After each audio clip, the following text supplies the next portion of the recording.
ആഗ്രഹിച്ചവന്റെ കൂടെ ജീവിക്കാൻ വേണ്ടി ഇറങ്ങിത്തിരിച്ചു. അതിനുവേണ്ടി പലരെയും ശത്രുവാക്കേണ്ടിയും വന്നു. എന്നാൽ എന്റെ ആ തീരുമാനം തെറ്റായിരുന്നില്ല. എന്നെ പൂർണ്ണമായും മനസ്സിലാക്കിയ, എന്നെ അത്രമാത്രം സ്നേഹിക്കുന്നൊരു വ്യക്തിക്കൊപ്പമായിരുന്നു ഞാൻ ഇറങ്ങിപ്പോയത്. പക്ഷെ കൂടുതൽ കാലം ആ സുഖം അനുഭവിക്കാനുള്ള യോഗം എനിക്ക് ഉണ്ടായിരുന്നില്ല. മാസങ്ങൾക്ക് മുമ്പ് അയാൾ മരണപ്പെട്ടു. ഇന്ന് എന്നെ എന്റെ വീട്ടുകാരും അംഗീകരിക്കുന്നില്ല. എന്റെ ഭർത്താവിന്റെ വീട്ടുകാർക്ക് ഞങ്ങളുടെ കുഞ്ഞുങ്ങളെ മാത്രം മതി. ആരെങ്കിലും ഈ വാക്കുകളിൽ ജീവിക്കുന്നവരുണ്ടെങ്കിൽ, ഇനി ജീവിക്കാൻ ഒരുങ്ങുന്നവരുണ്ടെങ്കിൽ അവർക്ക് വേണ്ടിയിട്ടാണ് ഈ വീഡിയോ. വേണ്ടപ്പെട്ടവർക്ക് കണ്ണീര് സമ്മാനിച്ച് ആഗ്രഹിച്ച ജീവിതത്തിനായിട്ട് ഇറങ്ങിത്തിരിക്കുമ്പോൾ പിന്നീട് മടങ്ങി വരേണ്ടി വന്നാൽ സ്വീകരിക്കാൻ ആളുണ്ടാവുമെന്ന് കരുതി ആരും ഇറങ്ങിത്തിരിക്കണ്ട. എന്റെ മകന്റെ ഭാര്യയാണവൾ, അവന്റെ വാക്ക് കേട്ട് ഇറങ്ങി വന്നവളാണവൾ എന്ന ബോധം നിന്റെ ഭർത്താവിന്റെ വീട്ടുകാർക്കില്ലാതെ പോയെങ്കിൽ ഇവിടെയാണ് നീ തിരിച്ചറിയേണ്ടത്.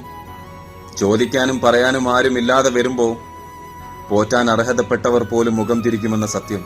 ഇനി വേണ്ടത് കെഞ്ചലല്ല, ചങ്കൂറ്റമാണ്.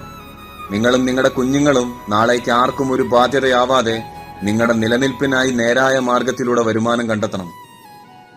അതിനായുള്ള നിങ്ങളുടെ പോരാട്ടത്തിൽ പെറ്റ വയറെരിയും.